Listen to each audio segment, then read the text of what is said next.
Junior church, I believe, is dismissed. Yes, junior church is dismissed at this time. Nursery does have now access to the video feed. And so it's on YouTube, YouTube Live. And so if you at any point need to go to the nursery for any reason, I'm looking around, I don't think there's anybody that does, then that's open there. You can always watch the service from back there as well if you need to. Just letting you know that option is there. So John chapter 1, verses 45. We're going to look at verse 45 and all the way down to verse 51. John chapter 1 says this in verse 45. Philip found Nathaniel and said to him, "We have found him of whom Moses in the law and also the prophets wrote, Jesus of Nazareth, the son of Joseph." And Nathanael said to him, "Can anything good come out of Nazareth?" Philip said to him, "Come and see." Jesus saw Nathanael coming toward him and said to him, "Behold, an Israelite indeed, in whom is no deceit." Nathanael said to him, "How do you know me?" Jesus answered and said to him, "Before Philip called you, when you were under the fig tree, I saw you." Nathanael answered and said to him, "Rabbi," that is to say, teacher, "you are the Son of God, you are the King of Israel." Jesus answered and said to him, "Because I told you I saw you under the fig tree, do you believe? You will see greater things than these." And he said to him, "Most assuredly, I say to you, hereafter, after this, you shall see heaven open, and the angels of God ascending and descending upon the Son of Man." This morning I'm continuing our message series, Ordinary. God's work in 12 ordinary people. We are looking at the 12 disciples, right? And up to this point, we've already gone through 5. Right? We've gone through Peter, Andrew, James and John, the sons of thunder, Philip, our last week's message, and today we're going with Nathaniel. And so we're continuing that message today. Let's go to the Lord in prayer as we begin this morning. Father, thank you for the reminder from the Bible of how you work in ordinary people. You're not looking to call the elite or whatever that means, or special people in some sense, higher qualified individuals. But you call and you equip ordinary people. And we are a room filled with ordinary people. God, would you just see how you worked in the life of Nathaniel? You can also work in our life and are working in our life. And we are grateful for that. So God, help us to see not just maybe the application that I'm providing here today to the people that are listening, but for every person that's seated in the chairs today, may they look for specific, unique applications to their own life from what they hear in the scriptures today. I pray this in Jesus' name. Years ago, as an 8-year-old or a 9-year-old, I can't remember exactly the age, living in Milwaukee, Wisconsin. I'm not for sure how we got up to Milwaukee, Wisconsin. We were only there for about a year and a half, 2 years or so. It was in the middle of the dead winter, too. But when we first moved there, I remember that vividly. But anyways, as an 8 or 9-year-old, I decided to give my first whirl at smoking cigarettes. And my parents were smokers, and I decided to just borrow my dad's pack of cigarettes for the moment. And I took that pack of cigarettes and I went outside and decided to try this out in the most concealed location possible, right in the middle of an open field. And little did I know that that open field was my backyard. You don't really think big when you're young. You're just thinking, just that one little space that you're currently in, your bubble. And you don't really think about, like what else, who else can see you and where you're at and, who's maybe looking at you. Well, I didn't know this, but my dad happened to be looking out the apartment window in this big old open field. And there he sees his young little Mexican son at the age of 9 years old lighting up a cigarette. I can't imagine me doing that, just like in the middle of a dry field. I'm talking about setting a fire, right? What could happen? But anyways, I'm sitting there and I'm trying this for the first time, and I'm obviously choking and wondering why in the world would anybody want to try these. But anyways, got back inside, and my dad said, "Hey, where you been?" I was like, just outside doing whatever, playing or whatever. I can't remember what I said. And he says, "Sure. Do you know that you can see something? Come here." And he took me over to the window, and he says, "Look out there." And I looked outside, and I was like, "Oh, my heart sunk." like the entire kingdom of the Martinez family was right there. Like you could see everything. It was like and certainly, as maybe the trail indicated, to one spot in the middle of that field. But certainly my dad saw me and he says, where'd you get the cigarettes? And I said, and he knew, right? Because his cigarettes were missing, and he had saw his son trying to light up a cigarette in that field. And, at that moment, I knew that there was nowhere that my God or my dad could not see me. At that moment, I was like, my dad must be omnipresent. Like, he must be everywhere at one time. And I knew I was busted. This morning, we continue our sermon series entitled Ordinary, God's Work in 12 Ordinary People. I want us to consider the next disciple that Jesus called. And as we'll see, like me, he was surprised to discover someone had seen him unknowingly. All present, omniscient, as he knew everything. And that person that we're looking at is Nathaniel. The key difference is that Nathaniel was being watched by God, who sees everything, and was looking to use him in an extraordinary way. We tend to believe that God must use the most elite of individuals, don't we? There's many people that you can look at throughout the world, and you can say, man, these guys are definitely the cream of the crop. These individuals, if there's anybody that would choose him or choose her, this would be the guy. This would be the person that is most certainly the first choice. I've shared before in reference to being on the ball court as a kid and how, I was one of the last one always chosen just because of my size, and, everybody else was always taller than me, right? But you think about the elite that people would choose and that people would pick. But here it is. We understand that God doesn't choose the elite. God doesn't choose those who are most qualified. God chooses to use those who are ordinary, those who are, maybe not at the top of the list, so to speak. He chose 12 ordinary people, and here it is. He transformed the world with them. That's something important to think about. It blows my mind if you think about it. Christianity does not exist today without ordinary people. Christianity is not even a real thing. It's not even something that takes place. You and I are not sitting here in this room, whether you're a follower of Jesus Christ or not. You're just not sitting here unless somebody is told about Jesus Christ and they, as an ordinary person, turn around and tell the rest of the world. This all started with ordinary people, men like fishermen in the upper coast of Galilee, Jewish men who were, unknown. Would have never been known. No famous person like Alexander the Great or Napoleon or any other famous person that you could think about. These are very unknown individuals that God chose to use, ordinary men, and one of those men were Nathaniel, an ordinary Jewish man from the eastern regions of Galilee, a town called Cana. Very small, nothing big. His name means given by God. He is mentioned by his name 6 times and by another name, Bartholomew, 4 different times. That's an always interesting name, Bartholomew. I guess in short that would be Bart, right? Bart Simpson, maybe? I don't know. No, he is Bartholomew. But it was also, he had those 2 names, Bartholomew and Nathaniel. John calls him Nathaniel. The rest of the gospel writers call him Bartholomew. Most scholars believe that this is the same exact person. There's not a discussion as to whether or not this is somebody completely different that never became a follower of Jesus Christ, or some just random person named Nathaniel that Philip knew and told about, and John records down to just leave it at that. No, this is a disciple that Jesus chose, that Jesus had picked. He's a friend of Philip.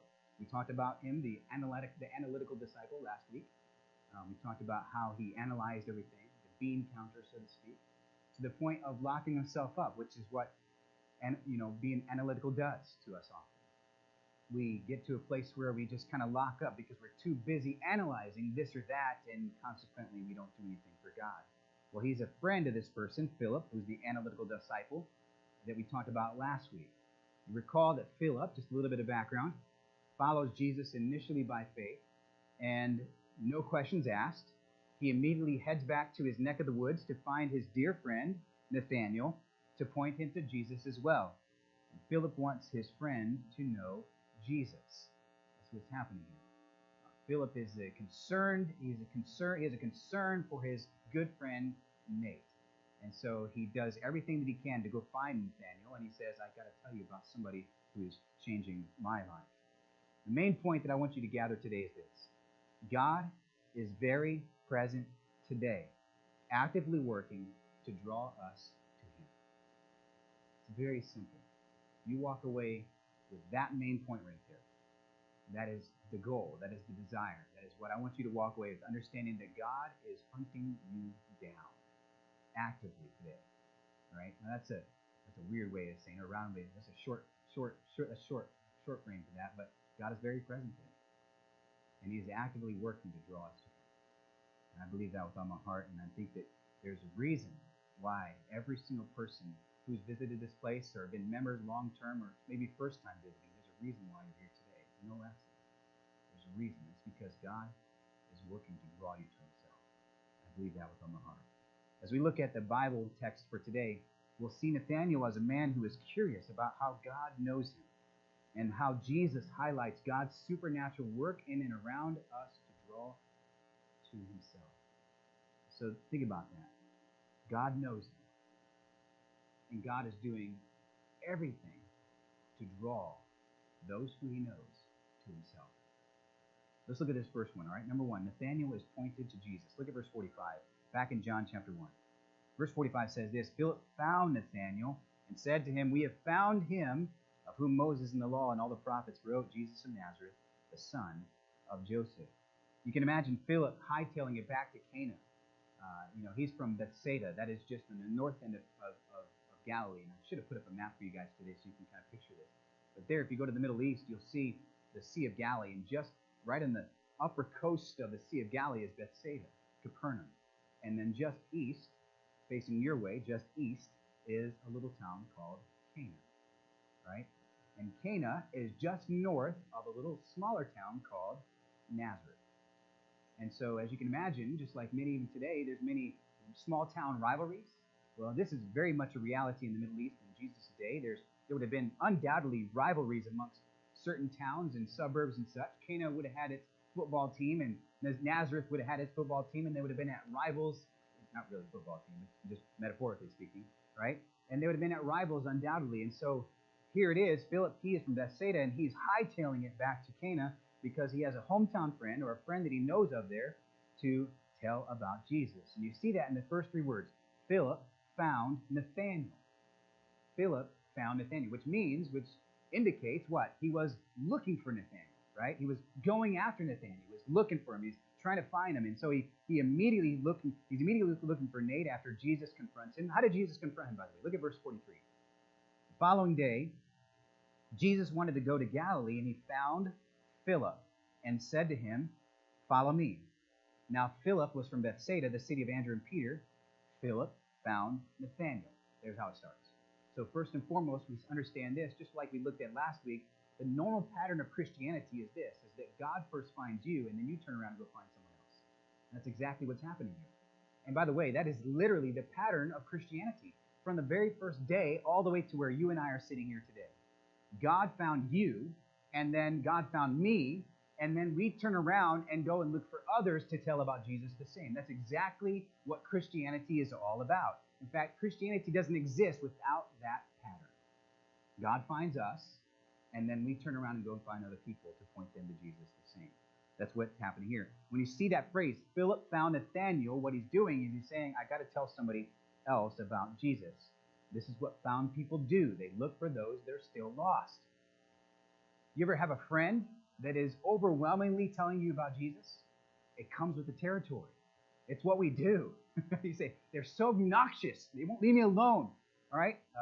They just keep pressing me to think about Jesus, or they keep talking about Jesus. Well, that's all we know how to do. We're people about Jesus. That's all we do. You say, do you ever get tired of that? Never. Because of what Jesus Christ can do for your life and what he's done for my life, it's something that you never get tired of. As a young man at the age of 17 years old who had no aim, no purpose, no direction in life, when Jesus Christ saved my life on December 19th, 1999, 2 weeks before the world was going to end because of the Y2K scare, I can promise you this. Here was a young Mexican man that was super happy that Jesus had changed his life. Gave him hope, gave him purpose, gave him aim, gave him direction. I'm telling you, there was no purpose, no direction or aim in my life whatsoever. I look back often and think, man, did I have any desire to do anything in life? Maybe at the age of 17 you normally don't. I don't know. Maybe that's just a thing. But I just know this. I did it. And all of a sudden, when Jesus Christ came into my life, there was now given to me some aim, some purpose, some goal, some mission. And part of that mission centrally was this, to tell other people about Jesus. And that's what we do. Found people find lost people. That's what we do. We talk about Jesus. And yes, we never get tired of it. And so you see a friend finding a friend. When I first got saved and became a follower of Jesus Christ, or let me put it this way, when I became a Christian. When I became a Christian in 99, one of the first things that I did was I remember just thinking to myself, I got to tell somebody about it. I'm not going to tell you the story that I told you the other day about that one guy that walked into the video store. But soon thereafter, that same exact week, I remember going to find my friend Richard LeCount. Richard LeCount was a good friend of mine and somebody who I considered to be a very close friend, in so much that him and I, actually, I'm not going to put this on him actually. I took my fake ID that I got from Job Corps, okay? And I said, Richard, it says I'm 18. Let's go and find an apartment. So we put an apartment, and he was my roommate at the apartment. We were close friends, solid friends. Well, this was like 2 weeks before I became a Christian. 2 weeks, 2 or 3 weeks, something like that. Less than a month for sure. And we had just gotten this apartment. We were furnishing it however we could. I don't know how we did it, but we did. I can promise you this, it was a drug-infatuated apartment, alcohol, and all kinds of, it was a party house is what it was. And I remember 2 weeks later, 2 to 3 weeks later, I got saved. And I remember thinking to myself, I cannot keep this ID. And I cannot keep telling my landlord that I'm 18 when I'm not. And I got to tell Richard, I got to leave this place. And more importantly, I got to tell Richard about Jesus. And I remember for the first time, one of the first guys I ever talked to about Jesus, I remember meeting up with him at the courthouse there in Fonda, New York. And there on the steps, pleading with Jesus in the best way I knew how. It was probably like a bumbling mess. I mean, it didn't make no sense to Richard, probably. But I was telling him over and over and over about how Jesus could change his life and save him, and how he needed to be born again, and so on, and so on, and so on. And Richard just looked at me like I was like cross-eyed, and he said, yeah, I think that's good for you, but not for me. The story that was going around at the time throughout the town of Fonda was Rob's got religion, Rob's got religion, Rob's got religion. And the truth of the matter is, Jesus had Rob, Jesus had Rob, Jesus had Rob. God had saved a young man, changed him, gave him a new purpose in life. Found people, find those who are still lost. The Bible says that we have found, Philip said to Nathaniel, we have found him. All of Israel would have been looking for this Messiah. So when you see that phrase there back in verse 45, look at verse 45. Philip found Nathanael and said to him, we have found him of whom Moses in the law and also the prophets wrote, Jesus of Nazareth, the son of Joseph. The entirety of Israel, that is the Jewish nation at that time, was looking for someone that Moses, that is the first 5 books of the law, Genesis, Exodus, Leviticus, Numbers, Deuteronomy, and all the prophets, that's the rest of the Old Testament, we're talking about. There was somebody that Moses and the prophets were always talking about, that is somebody that God was sending to actually deliver his people. And so naturally, all of Israel, that is any Jewish person in that day, in Jesus' day, was looking actively for this one person that the Old Testament was talking about. Right? Long before the movie Matrix came around, there was a chosen one. Okay? Long before that, okay? Hollywood likes to take a lot of biblical themes and change them for their good and their pocketbook. All right? But there was somebody that was coming. And so all of Israel was looking for this individual. And so whenever Philip tells Nathanael, we found him, what he's saying is this: we know exactly who it is, the one that Moses and all the Old Testament was talking about. We know exactly where he is. Do you know where he's at? And Nathanael says, where is he at? He says, Nazareth. Come on. What? Nazareth? What do you mean by that? Nazareth, there's no way. Nate does not think this is even possible. Not because of timing, not because of his unbelief, but because of the location. Nazareth. He states, can any good thing, look at verse 46. Can anything good come out of Nazareth? Can anything good come out of Nazareth? Nazareth was an unimpressive town, similar to maybe the modern Galway, New York, with 168 residents.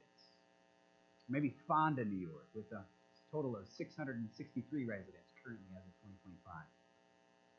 Most today, if we surveyed the world today and we'd ask the entirety of this world, hey, if God was ever to present himself to humanity and provide a way in which he would show himself to humanity, where do you think he would be born?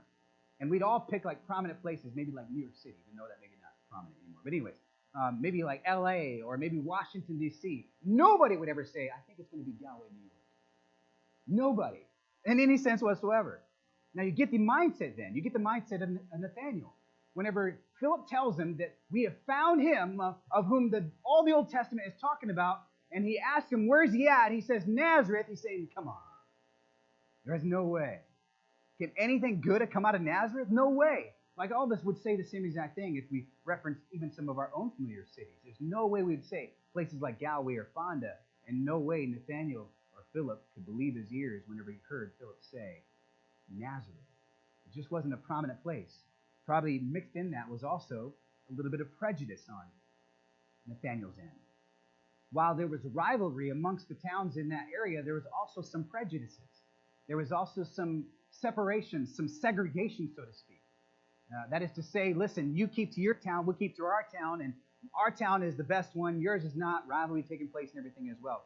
Whatever it may have been, we understand this. In Nathaniel's mind, there's no way that the Messiah, that is the promised one that all the Old Testament was talking about, could ever come out of a place called Nazareth. He says, can anything good come out of Nazareth? And so we see that Jesus' parents came from Nazareth. And Nathaniel doubted the Messiah would ever originate there. And so Philip has the sense to tell his friend, whenever his friend asks him, can anything good come out of Nazareth? He gives him 3 words, which again is also the message of Christianity. Come and see. Come and see. And I think it's one of the greatest phrases that we could ever use today as Christians. And the reason why is because here's the thing. In our world today, Christianity is highly suspect. Authority is highly suspect. So automatically, and I'm not, just if we put a broadcast out there to the world, not anybody in here, but if we broadcast to the world and they say, hey, come and see it. Let me introduce you to a pastor. Everybody be like, red flags, like who's the pastor? Who's this guy? I don't know, just suspect, right? Authority is suspect. Christianity is suspect. One of the greatest ways, though, and let's be honest, everybody in this room, let's be honest, all right? One of the greatest ways that the walls can come down, the red flags can be lowered, is whenever you know somebody close to you and their life has been changed, and they invite you to come and see how it's been changed. You know that that's one of the greatest ways that the walls come down, the red flags are lowered, and it's one of the greatest ways in which you yourself also lower the flag of suspect. Because if it changed somebody you know close in their life, and you can see the radical change in their life, there's something different about this person. There's something radically different. And I'm not talking about weird. Although Christians can be weird. So can Walmart employees, by the way. So it's not just Christianity, okay? Christianity doesn't have the corner of the market on weird, all right? Let's be honest, all right? There's some places you can walk into beyond churches where people are just absolutely weird and you never want to see them again. But I'm talking about a radical change in a person's life, an authentic, genuine change. Not a perfect change, but an authentic, genuine change. You know just as much as I know, just like it was for me. Whenever I literally spent hours with my pastor who pointed me to Jesus, and I seen the authenticity in his life, that lowered a lot of red flags.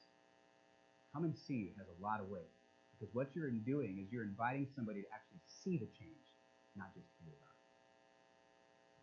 So you come in here and seeing Christianity is essential. And I believe with all my heart that God is actually working in your heart through that in of itself. God's hand often works through the invite of a friend. Do you hear it?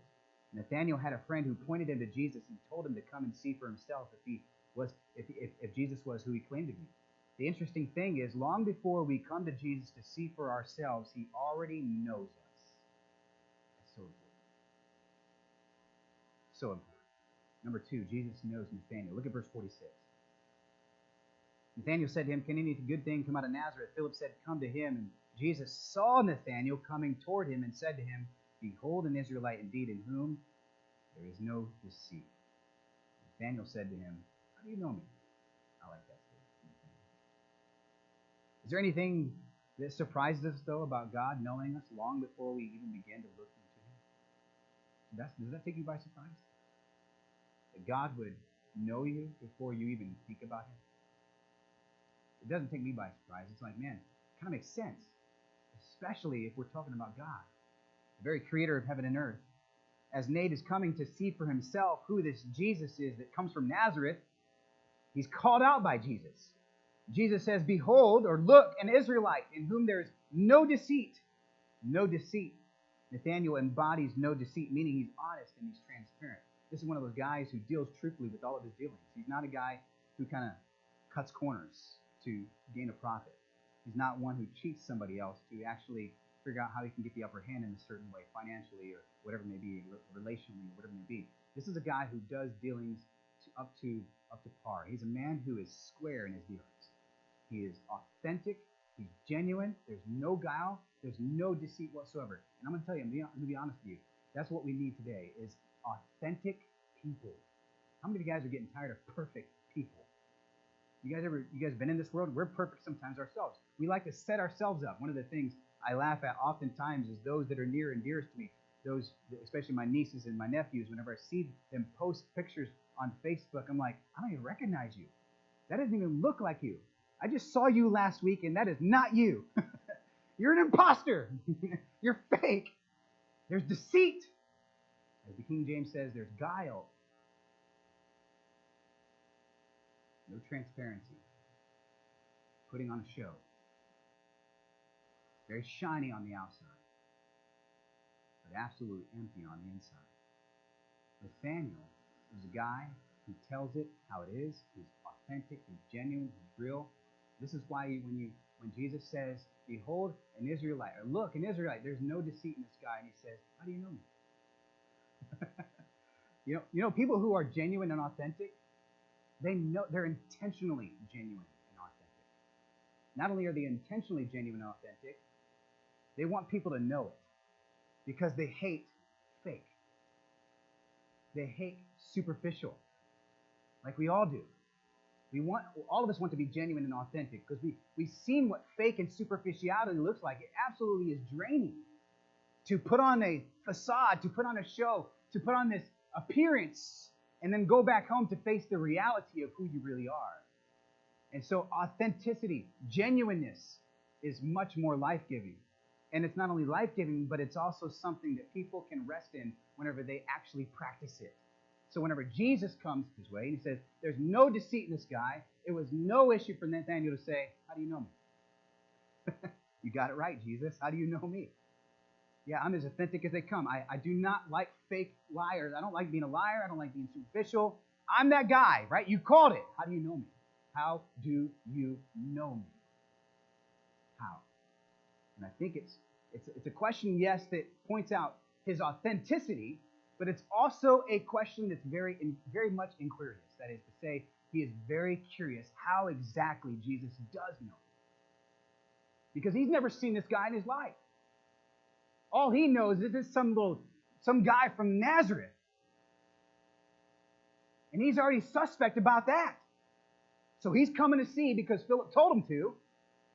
But then all of a sudden, this person who Philip told him to come and see knows exactly who he is. And so it's very much a genuine question, because he's genuine, that he has to Jesus. How do you know me? How do you know me? The word know is the common word in the New Testament, the word gnosko, and it means to know experientially. To know experience, not by happenstance, not by accident, not by, like Steve I just met on Friday, right? There's an experience that happened last Friday. That is to say, I met him over at Electric City Baptist Church in a Man Up conference. First time I ever met him. But I don't know Steve experientially fully. And he doesn't know me fully either. But I can promise you this, knowing Steve, just based off the little time that I've gotten to know him, I can promise you this, we're probably going to get to know each other experientially more. That involves time. That involves effort. That involves generosity. That involves all kinds of things to experientially know someone. That is to say, it is knowledge of someone that can only be acquired, a knowledge of someone that can only be acquired through close observation and familiarity. That's what the word means. That is, there's somebody who spent time. In fact, it's actually an intimate term. When Adam knew his wife, There's the word. That is to say, when he had intimacy with his wife. That's what the word genuinely means. Not to say that Nathaniel and Jesus had intimacy. Obviously, that's not what we're talking about. But it does give you the strength of the word. It does give you the understanding of what Nathaniel is saying here. How do you know me that intimately? How? Never met you in my life. You've never met me. How do you know me? How do you know me experientially? This is exactly what Nathaniel was asking. My question is this: is it too much of a surprise, as mentioned earlier, that God would know you since he created you? He certainly knows Nathaniel experientially, and he also knows us the same. God told Jeremiah, look at this verse on the screen there. Before I formed you in the womb, I knew you. That is to say this: if he created you, wouldn't he know you? The watchmaker makes the watch, and he knows every bit of details of that watch. He knows how it ticks. He knows what cogs, which direction this goes that way, and the way it's fashioned and made and created, because he made it. He knows it intimately. He knows everything about it experientially because he made it. And God made you. And it is no surprise that God would know you experientially, that God would know you intimately, that God would know what it's going to take for you to actually begin to follow him. You see, God is the grandest individual who knows how a person ticks. And all he has to do to call Nathaniel is say, hey, listen, you have no deceit in your life. He says, whoa, hold on a second. How do you know me? How do you know me? I love what Psalm 139 says. Let's get a greater example. Turn there in Psalm 139. If you don't have a Bible, you can look right there on the screen. It's right on the screen. But look at verse 13 of Psalm 139. It says this: For you formed my inward parts. You covered me in my mother's womb. I will praise you, for I'm fearfully and wonderfully made. Marvelous are your works, and that my soul knows very well. My frame was not hidden from you. When I was made in secret and skillfully wrought in the lowest parts of the earth, your eyes saw my substance, being yet unformed. And in your book they are all written, the days fashioned for me, when as yet there were none of them.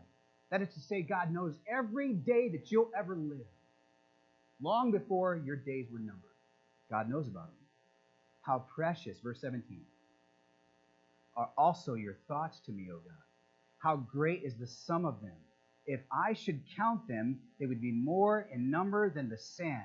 When I awake, I am still with you. Do you understand that when you fall asleep, there's a God still over you? And when you awake, nothing's changed. And when you fall asleep again, begin the cycle all over again. Because God is ever present. Why? Because he's God. He formed you. The details of your very existence, of your very makeup, biological makeup, is not some accident as maybe evolution would have us to believe. By no means are we a chance. By no means are we an accident. There's too many details about us. I love what recently I saw an apologist that is a defender of the faith over at the Answers in Genesis put out a video. We had a live conversation with AI and talked about the chances of evolution being real.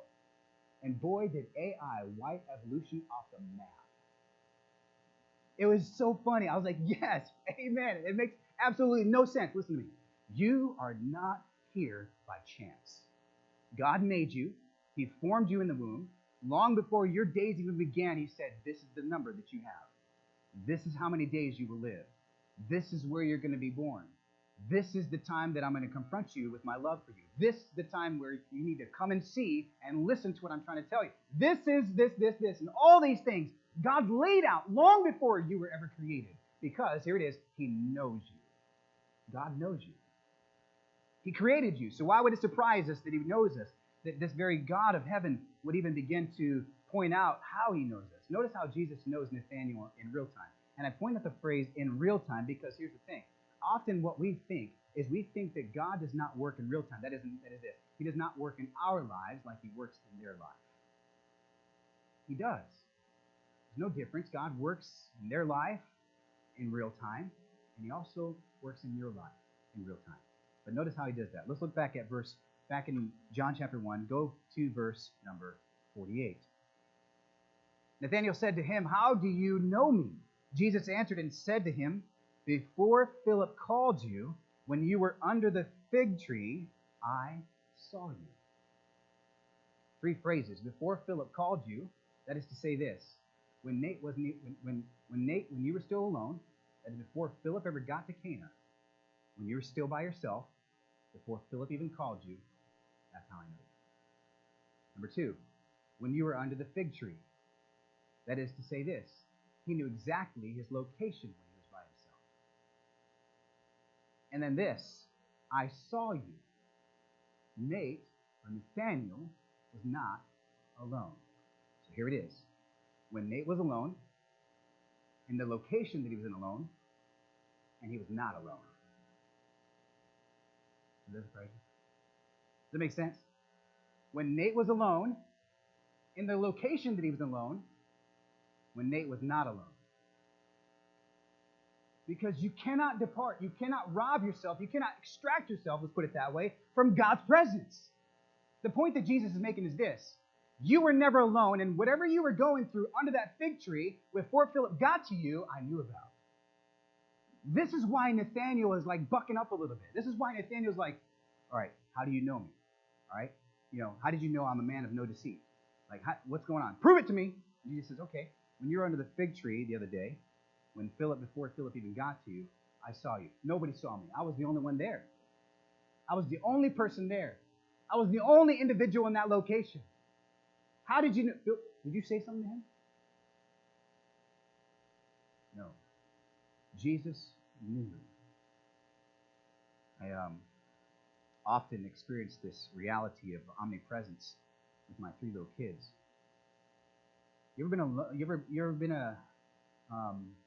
alone, and then all of a sudden you realize there's 3 little mini raptors in your house? I exclude Titus because he's usually at work now these days. Just last night, I was sitting in my office in the library. And if you go in the library now, it's an absolute mess because I'm tearing down some bookshelves to make more room, and there's books in the entire center of the room. But all of a sudden, as I'm studying, it's like 10 o'clock at night, right? I hear the door, and the door is not silent. The door it's like a film from like Jurassic Park, and then it's like literally, and I look down in the gap, and I could see Valerie's eyes looking right at me, like she's crawling on the floor, and I think it's only her. Then all of a sudden, I hear more footsteps. And if you go in the library, there's like all kinds of ways which you can go because it's aisle after aisle. It's a huge library, 15,000 volumes. It's a big library. They go, different directions, and all of a sudden they all pop their head up. I'm like, ah, Never alone in the Martinez house. Never alone in this building. I can promise you that. These kids use this place as a jungle gym. I promise you that. It is an absolute madhouse, and it's awesome. Never alone. Listen to what Dallas Willard says. He says this. We are never alone. The presence of God is always around us, always watching, always inviting us to walk with Him. Some preachers call Him the holy hound of heaven, hunting you down. Whatever you want to call Him, respectfully. Whatever you want to call God, know this. He's not going to leave you alone. He just won't, because He loves you. He created you. He made you. He knows you. That's God. He will not leave you alone. And one of these days, whether you like it or not, you will stand before your Creator. And at that point, every knee will bow and every tongue will confess that Jesus Christ is Lord. And if you never gave your life to Him and following Him now, you will highly regret it then. It'll be too late. God is hunting you down, and He's hunting you because He loves you. He's like that mini raptor coming after you, and He's going to pop his head up. I'm not going to leave you alone. I'm inviting you to walk with me. Nathaniel cannot escape the one who precisely calls his location. Nathaniel confesses his belief in Jesus. Look at verse 49. Back to John chapter 1. We're almost done here. John 1:49. Nathaniel answered and said, in response to what Jesus said, how he knew him, where he was, he's not alone. Rabbi, teacher, you are the Son of God. You are the King of Israel. Rabbi, you're the Son of God. This is basically him confessing Jesus' divinity. You're the Son of God. Every Roman individual would have known this in that day, right? You think about the hierarchy and the various positions that the men of that day, leaders of that day, would have considered themselves as sons of God. Right? They were considered gods themselves. It was a term that's very well known, but this is more so an actual biblical term, a term that was in reference to divinity. That is to say that whoever was ascribed with anything in relation to the Son as to God, he was in relation to that person. It's like a Martinez. My son, Titus, is a Martinez. He is a part of me, biologically, but also by name. Jesus Christ is the Son of God, thus making him, by declaration, Nathaniel was saying, you are the Son of God. You are divine related. And then he says, you are the King of Israel. Going back to the same point that I talked about earlier, whenever all of Israel was looking for this one person that the Old Testament had talked about, they were looking for that individual. Who was this person? Who was this individual? We found him. And his name is the Son of God. His name is the King of Israel. So he is not only confessing his divinity, but Nathaniel is also confessing him as a divine king. That is to say this. In the Old Testament, there was the promise that God had given to King David, that his throne would be set up for all of eternity. And there would be no end to his throne. There would be no end to his kingdom. And one of these days, there would come one from his seed that would actually set up his throne on this earth, which that day is coming still. And that would be the everlasting Son of God, the everlasting King, the everlasting kingdom. And so whenever Nathaniel is saying, Jesus, you are the Son of God, you are the King of Israel, what he's basically saying is this: you are the one that the Old Testament is talking about. You've got to be him. How do you know who I am? How do you explain all these details? Nobody would have known these details other than somebody divine, other than somebody who Philip said, we have found him is the actual king. You are the king. And Jesus says, because I said I knew where you were, you believe me? Look at verse 50. Jesus answered and said, because I said to you, I saw you under the fig tree, do you believe? In other words, just because I told you that I knew where you were, now you believe? He says this, you will see greater things than these. Can you imagine that? Can you imagine this man who is by himself? He's under a fig tree. Looks off in the distance, is like,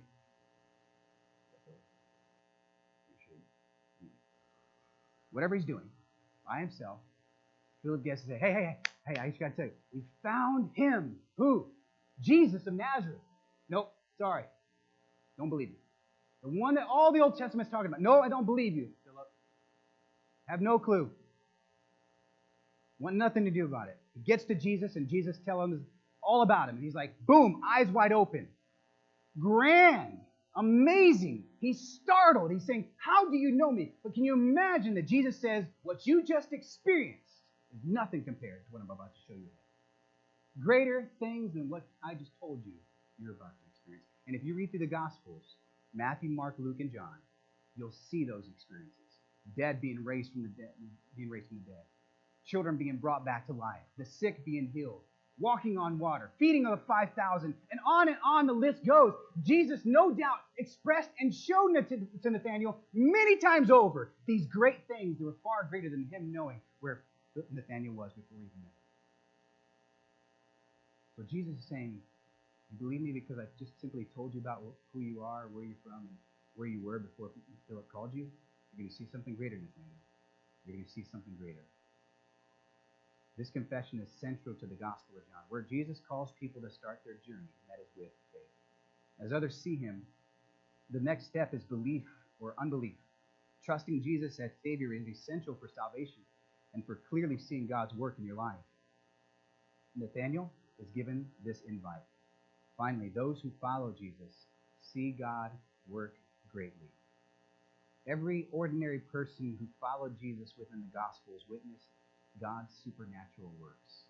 Jesus gives two statements to Nathaniel that are significant to note. Nathaniel, you'll see greater things than these, verse 50. And Nathaniel, the reason is that the very gate between heaven and earth is now present before you. Let me explain that. If you go to the Old Testament, and this is where Michael read this morning. Michael read Genesis chapter 28. Go back there. I want you to see it for yourself. We'll read that here in a second. There's a couple verses that I want you to see there because I want to draw this tie because Jesus is drawing this tie and it makes sense. Genesis chapter 28. Genesis chapter 28, and look at just hold your place in verse 16 for a moment. to highlight the magnitude of his presence, that is Jesus' presence, Jesus points back to a truth from the Old Testament. In Genesis, there is another man by the name of Jacob. We just read about him. That's what Michael read earlier this morning. He read about Jacob. Jacob's name means the supplanter, or if you want to bring it to New Testament terms, the one full of deceit. So Jacob is that man who had no right to the firstborn's birthright because that was made for one person, that person Esau. You know the story. If you know the story in Genesis, you understand that Jacob had tricked his father into actually gaining that birthright. Esau also was a part of that because he sold his birthright for a bowl of soup. And so Jacob's taking it and running hightail. He said, listen, all the inheritance and all the great name and even the promises that God gave to Esau are now mine. He's a supplanter. He's a man full of deceit. The antithesis to Nathaniel. But Jesus draws Nathaniel's attention to the supplanter, to the deceitful one, to the person full of guile. And he does so for a reason, not to highlight Jacob's deceit, not to even make Nathaniel feel good about his non-deceit. He's not saying it, by comparison, let me show you about somebody who's not as good as you, Nathaniel. No, that's not what he's doing. What he's going to do is he's going to say, listen, the reason why the greater works that you're about to see are going to occur is because of this. So Jacob wakes up from a dream. We read that. Go back to in chapter 28 and verse number 12. He's running about 40 plus miles away because he just stolen the birthright from his brother. He lied to his dad. His mother is in on it. And she says, go to Haran where my brother is and just stay there until Esau cools off. Just do that. So Jacob does it. He hightails it about 40 plus miles outside of the town of Beersheba. Sorry for the names. That's just the name of them. They're still there today. 40 miles plus miles out of Beersheba, he gets tired. So he lays down, as anybody who's running for their life, he lays down, he puts his head on a rock, and the Bible talks about how he has a dream. Look at verse 12. Verse 12 says this, then he dreamed, and behold, a ladder was set up on the earth, and its top reached to heaven, and there the angels of God were ascending and descending on it. On what? On the ladder. That's important to point out. And behold, the Lord stood above it and said, I am the Lord God of Abraham. This is a dream. And the Father and the God of Isaac. The land on which you lie, I will give to you and your descendants. Also, your descendants shall be as the dust of the earth. That is to say, you can't number the dust of the ground, can you? Well, that's a lot of people then, right? The dust of the earth. You shall spread abroad to the west and to the east and to the north, to the south. And in you and in your seed, that is to say his offspring, will all the families of the earth be blessed.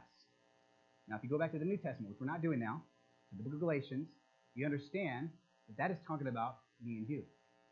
That is talking about all the nations. That is through this one seed. That is through his offspring. That is through Jacob's offspring. There's going to come one person through whom this one person, all the earth will be blessed. That's what he's telling Jacob. Verse 15. Behold, I am with you and will keep you wherever you go and will bring you back to this land. For I will not leave you until I have done what I have spoken to you. Then Jacob, here it is, verse 16, awoke from his sleep and said, surely the Lord is in this place, and I did not know it.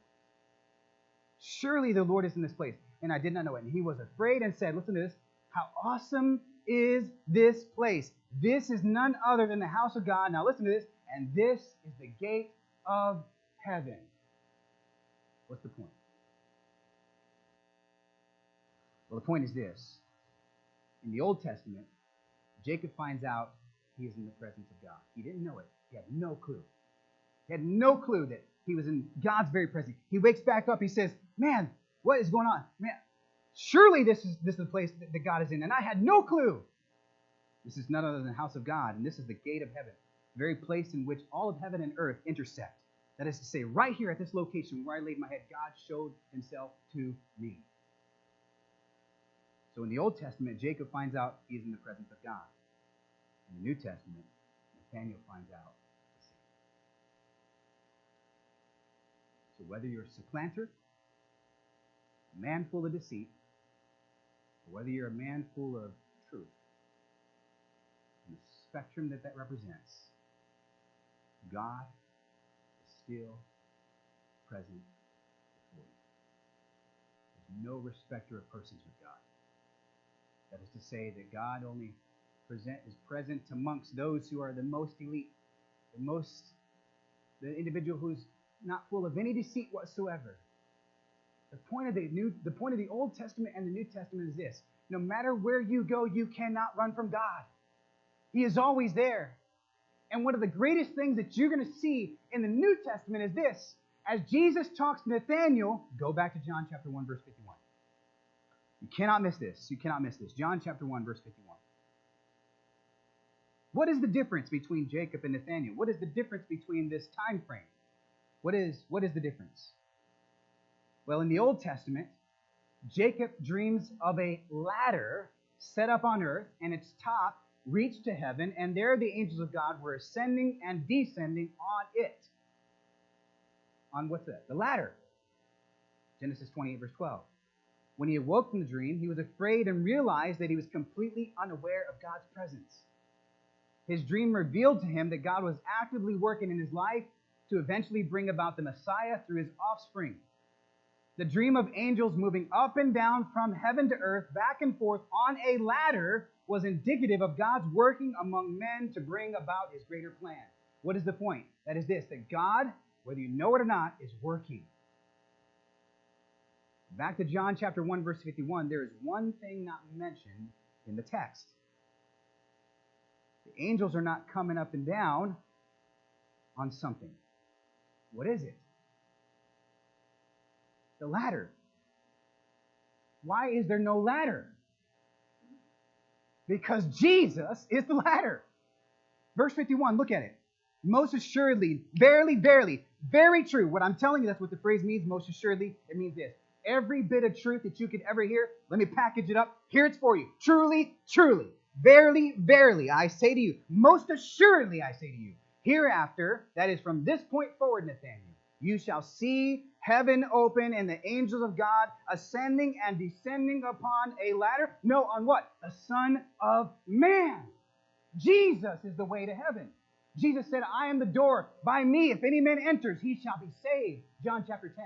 The reality is this, is that now Jesus is no longer, or God, let me put it that way, is no longer speaking to people in dreams, by and large, but God is now speaking to people by Jesus.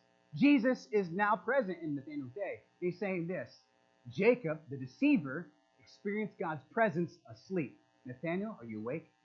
I'm standing right before you. From this point forward, you're going to see God do some great things. It all starts right here. Jesus said, I am the way, the truth, and the life. No man comes unto the Father but by me. John chapter 14, verse 6. That's very exclusive.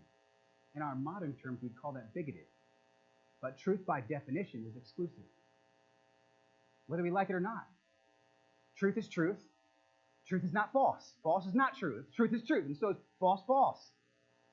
And so if there is one way, that is to say that God would provide a way in which all of humanity could be saved. Number one, praise God that he would not make many ways and say, figure it out. He creates one way, and he provides one person.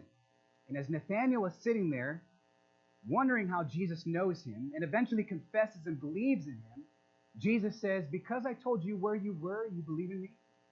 Greater things you're going to see, Nathaniel, because God is no longer working in dreams. He's standing right before you. God is ever present in your life. He's always watching. And he's not like that meme that you see scrolling on Facebook every day where Jesus figure says, I saw that. Far greater than that. Far grander. He is wherever you go. And everything that Jesus is doing, that God is doing through Jesus, he is doing to draw you to himself. Because he loves you. He died for you on the cross of Calvary. What does the cross represent behind me? What is that all about? Is it a religious symbol? Sure. You're Catholic, I guess. I was raised Catholic. Is it just some good luck charm that you put in your pocket? Sure, if you're of that persuasion and superstitious. But what is the cross about? The cross is about this. Jesus died in your place because you, in your sin, are at odds with God. your sin separates you from God. And one of these days, you'll die and you'll go to a devil's hell without God in your life. But God doesn't want it that way. That's why he's present. That's why he sent his son Jesus to go to that cross and die in your place for you, to take away that record that was against you, that record of sin. That is to say, you are a criminal before God, a spiritual criminal before God. You have violated God's law. That is to say this, you have sinned, as simple as that, against God, the holy God. There's somebody who came to die for your sin and in your place so that you could be saved. He died on that cross. He was buried because that's what you do to dead people. And then 3 days later, he rose from the dead. Why did he do that? Why does Christianity preach that Jesus rose from the dead, whether you believe it or not? Why does Christianity do that? Well, the reason why is because if there's somebody who can actually conquer the grave, doesn't that provide an opportunity by which that same exact person can provide life for all who believe? Absolutely. If he's alive, he can make you live. Does that make sense? Now, whether you believe that or not, that's a different story. You must believe it in order to be saved. But let me say this. Jesus went to the cross for you. He died for you. He was buried for you. And he rose again the third day from the grave for you. And now he ever lives. And I've said this before. If you want to believe or if you want to prove that the resurrection is true, that is, that if you want to prove that Jesus really rose from the dead, go look for others who are living also. Come and see. Come and see. When you come to Redemption Hill Baptist Church, Redemption Hill Church, Redemption Hill, Redemption, whatever you want to call it, when you come to this church, if you walk away saying to yourself, self, there's something different about these people. Something lively. My contention with you is this. My charge that I would put to you is this. That maybe that is because there's a Savior named Jesus who is also alive. He's given life to all who believe. One of the greatest things that you could ever do when you come and see is look to that same God and trust him. He said, I am the door, John chapter 10, verse 9. I am the door. If anyone enters by me, he will be saved. That's a promise from God to you. As he hunts you down, you say, what do I do next? If he's hunting me down, well, run! No, just don't run. Don't run! Stop! Can you imagine? That God is hunting you down? Drawing you to himself? What do you do? What's the response? The response is this. You're the Son of God. The King of Israel. The King of the nations. I believe on you. And God tells you, follow me and see greater works than these. With every head bowed and every eye closed this morning. Today, God has given you that same exact opportunity in which he's saying, follow me, follow me, follow me. Over and time and again, God has said that. And you say, I don't know how to take that next step. Well, let me just be honest with you. You've been coming for weeks, perhaps you've been coming for a year, 2 years, and so forth. You're doing the right thing. You're following. You're wanting to learn more. You're curious. You're desirous of knowing more. But one of the greatest things that you need to do is believe that Jesus Christ died for your sins. He was buried, and he rose again from the grave. Do you believe that?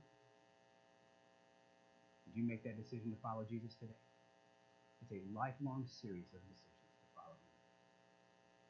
See, how does he know me? He created you. How else would he not? He knows you. He knows what it's going to take for you to pursue him. What's holding you back? Trusting him. Begin that journey by faith. Whenever I first became a follower of Jesus Christ, my pastor, he said, you know, when I first got saved and became a follower of Jesus, I simply asked God to save me. Would you like me to help you with that? And I said, yes. He says, and you know what? I talk to God just like this. It's a simple prayer. Dear God, I know I'm saved. I know my sin separates me from you. I know I cannot be saved by myself. God, you are tracking me down. I know it. You know me. You died on the cross for my sin. You were buried. You rose again the third day for my sin, in order that I might have life if I but believe. Today, God, I want to believe. Today, God, I want to follow you. I prayed a simple prayer like that. It was not the prayer that saved me by no means. It was just a man trying to show me how to talk to God. And that's all I'm trying to tell you today, is how to talk to God and just ask him to save me. There's no harm in that. It's just me saying, like Philip to Nathaniel, you found him. Come and see. You want to begin that journey here today, and every head bowed and every eye closed. You say, Pastor Rob, I do want to begin that journey today by open admission. Would you raise your hand? Pastor, pray for me. Would you raise your hand? Anybody across the room at all? Just raise your hand. Don't be afraid. Anybody at all in this room? You say, I want to begin that journey today. I don't know what it looks like. I don't know where Jesus is going to take me, but I do want to begin that journey today. Is that you today? Would you raise your hand? Anybody across the room? Yes. I see your hand. You can put it back down. Yes, you can raise it. Amen. For all that are in this room, let me encourage you with this. Never forget the day that God said, come and see. God did it for you. God did it for others in this room. God's doing it for all. Never get tired of that. And for those who raise their hand today, let me encourage you with this. Don't leave this place without talking. I want to get something into your hand. I want to share something with you.